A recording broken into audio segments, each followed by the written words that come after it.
CBSE board class 11th में पढ़ने वाले सभी स्टूडेंट्स, आप सभी का स्वागत है हमारे YouTube channel pal my knowledge to you में। अगर आपने चैनल को अभी तक सब्सक्राइब नहीं किया तो ज़रूर करें।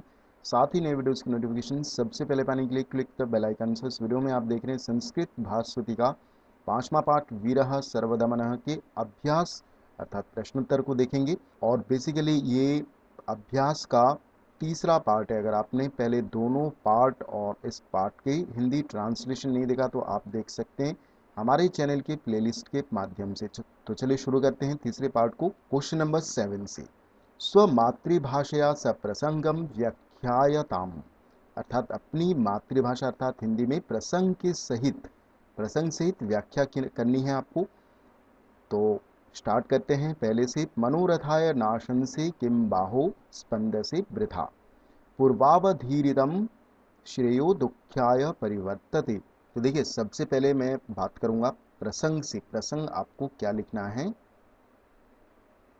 प्रसंग में लिखना है कि प्रस्तुत श्लोक, ये श्लोक है क्योंकि, तो प्रस्तुत श्लोक हमारी पाठ्यपुस्तक भास्वती के अध्याय वीरः सर्वदमनः में अवतरित किया गया है। और यह अध्याय संस्कृत कवि शिरोमणि कालिदास के विश्व प्रसिद्ध नाटक अभिज्ञान शाकुंतलम के 7वें अंक से लिया गया है।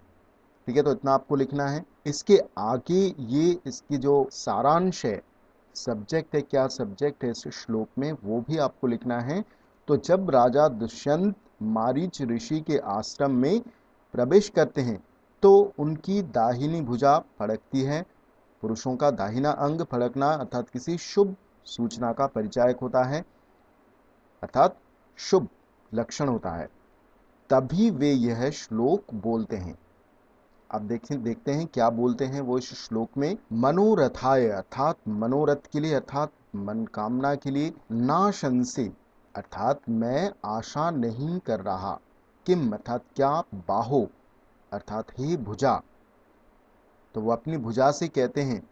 स्पंद से अर्थात तू फड़क रही है, और वृथा अर्थात व्यर्थ में। पूर्वावधीरितम पूर्व अर्थात पहले, और अवधीरितम अर्थात ठुकराया हुआ, तो पहले ठुकराया हुआ। श्रेय अर्थात मंगल या कल्याण, दुख्याय अर्थात दुख में ही, और परिवर्तते अर्थात परिवर्तित होता है। तो मैं अपने मनोरथ के लिए, अपनी मनोकामना के लिए नाशन से अर्थात उम्मीद नहीं कर रहा, इसलिए हे बाहो अर्थात हे भुजा, तू व्यर्थ वृथा अर्थात तू व्यर्थ में, किम अर्थात क्यों, स्पंद से अर्थात फड़क रही है, क्योंकि पूर्वावधीरितम अर्थात पहले ठुकराया गया, श्रेय अर्थात मंगल, दुख्याय परिवर्तते अर्थात बहुत दुख में ही परिवर्तित होता है। क्योंकि राजा दुष्यंत, उनके कहने का तात्पर्य है कि अगर शकुंतला ने उन्हें ठुकरा दिया पहले ही मुलाकात में, तो ये जो मंगल है तो वो दुख में परिवर्तित हो जाएगा।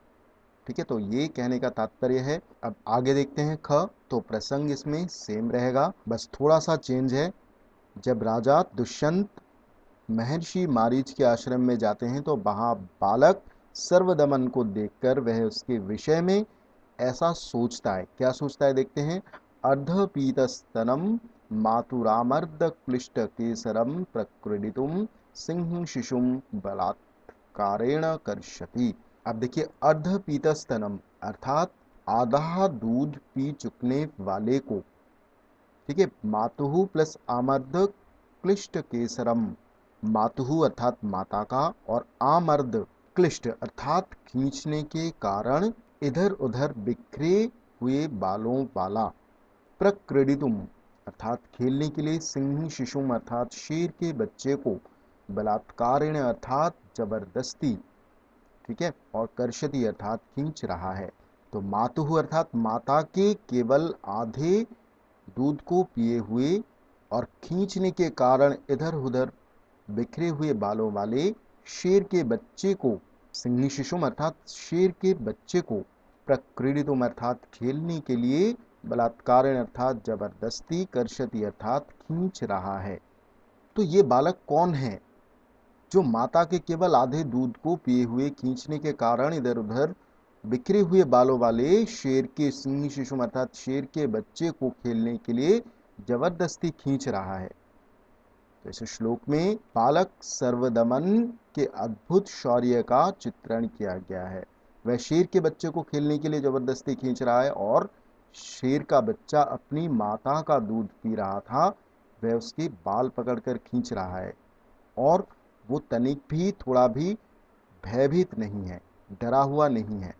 और ऐसे अद्भुत पराक्रमी बालक को देखकर राजा दुष्यंत उसकी ओर आकर्षित होता है और उसके बारे में जानने को उत्सुक होता है। तो ये इसकी व्याख्या है। अब आगे देखते हैं ग। तो प्रसंग में सेम रहेगा, यानी कि कौन सी पाठ्यपुस्तक से लिया गया है और इसके कवि कौन हैं और किस नाटक से लिया गया है, सेम रहेगा। और इसके आगे महर्षि मारीच के आश्रम में पहुंचकर बालक सर्वदमन को देखकर राजा दुष्यंत उसकी ओर बहुत आकर्षित होते हैं और बालक के प्रति प्रेम भाव को प्रकट करता हुआ राजा दुष्यंत कहता है, क्या कहता है, किम न खलु बालयस्मिन् औरस इव पुत्रे स्निह्यति मे मनः नूनमनपत्यता माम वत्सलयति। तो किम न खलु अर्थात न जाने क्यों, खलु अर्थात निश्चित रूप से, तो इस तरह से बोल सकते हैं कि न जाने क्यों, मे मनः अर्थात मेरा मन, बाले यस्मिन अर्थात इस बालक के प्रति, और अस अर्थात अपना पुत्र, अपने स्वयं का पुत्र, निजी पुत्र, ठीक है, निजी पुत्र के और ईव अर्थात के समान होता है, ठीक है। तो अपने निजी पुत्र के समान स्नेहयति अर्थात स्नेह कर रहा है। नूनम अर्थात निश्चित ही, देखिए यहाँ पर नूनम, यहाँ पर हलंत आ जाएगा, प्लस अनपत्यता जिसका अर्थ होता है संतानहीनता, ठीक है। तो निश्चित रूप से संतानहीनता माम अर्थात मुझसे इस प्रकार वत्सलयति अर्थात स्नेह करा रही है, ठीक है। एक बार फिर से बता देता हूं मैं आपको, न जाने क्यों मेरा मन इस बालक के प्रति और अस ईव अर्थात अपने निजी पुत्र के समान स्नेहयति अर्थात स्नेह करा रहा है, स्नेह कर रहा है। निश्चित ही संतानहीनता के कारण माम अर्थात मुझसे इस प्रकार वत्सलयति अर्थात स्नेह करा रही है, ठीक है।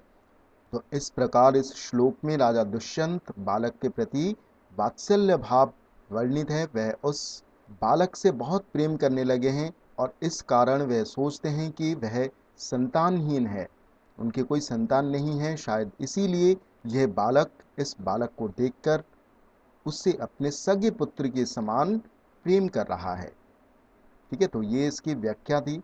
आगे देखते हैं 8वें प्रश्न को।